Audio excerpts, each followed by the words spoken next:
What's up, guys? It's Tyler from Bullseye Investing here. Today, we're going to talk about a penny stock, which I believe has huge upside in the future. Okay, guys? It has an enterprise value of over $7 billion, but a market cap less than 700 million. Okay, and that company is Clear Channel Outdoor Holdings, ticker symbol CCO. Okay, you can buy a share for a buck 50 at this price, and this is its market cap, which, as I mentioned before, the company, if it sees some good times, it has an enterprise value over 7 billion, and that could shoot up. Okay, guys, but the reason I'm doing such a weird format today and not doing our normal typical, bullseye investing videos is because I want to actually explore this company's website. I feel like they have a good website. It shows a lot about the products, it shows a lot about the numbers, which we're all going to explore today, okay? So, without further ado, let's get started. So, this is just the homepage of their website. We see that they mention a bunch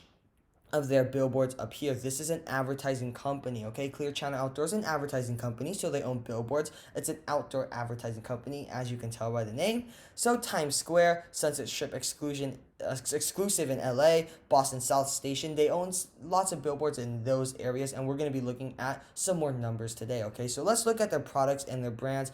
As I said, they're an outdoor advertising company and they're kind of all over the place. So let's look at some of their products. They have bulletins, they have digital billboards, they have posters, they have junior posters, premier panels, premier squares. These are kind of similar, right? They have spectaculars and they also have wallscapes, okay?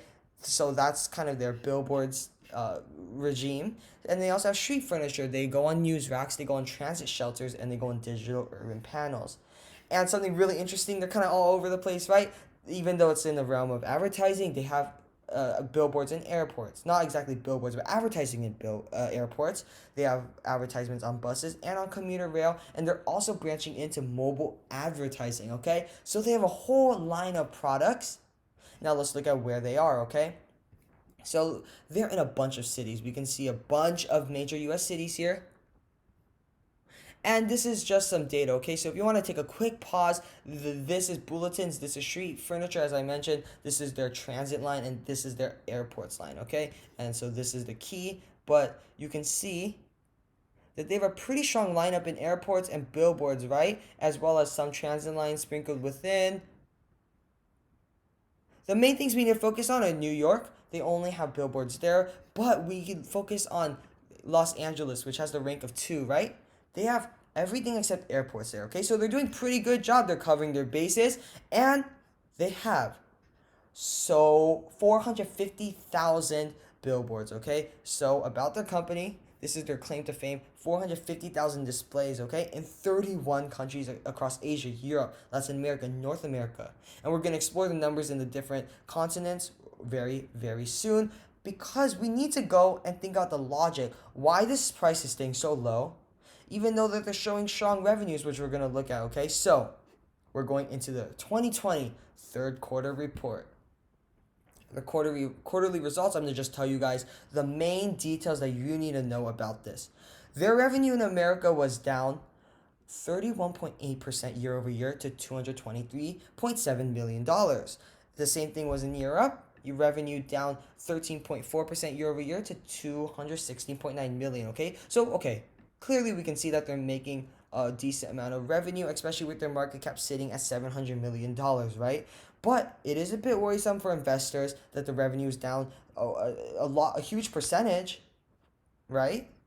But we need to look at the reason that the company gives, and they give the COVID-19 impacts because, after all, this is an outdoor advertising company. If people aren't going outdoors as much, then they're not going to be able to sell their advertising as easily. So let's just look at this. They say that COVID-19 initially caused unprecedented worldwide lockdowns, significant travel and transportation restrictions in airports and transit systems. We all know that.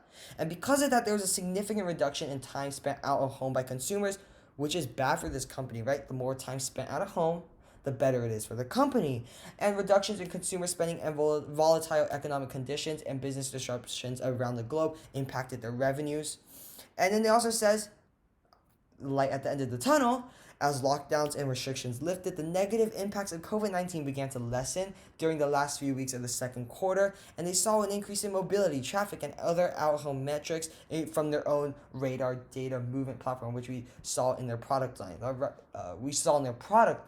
So there's light at the end of the tunnel. They're clearly seeing that the negative impacts as COVID-19 is starting to end, which of course inevitably it will, that they're seeing higher revenues because of that. And throughout the end of the third and second quarter, they're actually seeing higher revenues because of that. So let's look at this.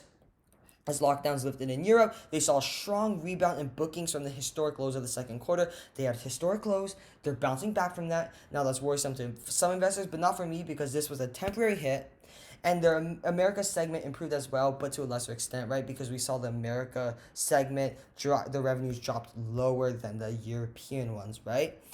So while better in the second quarter, their Latin America business continued to be severely constrained. But I believe as coronavirus lessens, it'll be expanded and they'll make their revenue back again, okay? So let's look at just one more metric, which I believe is pretty important and impressive.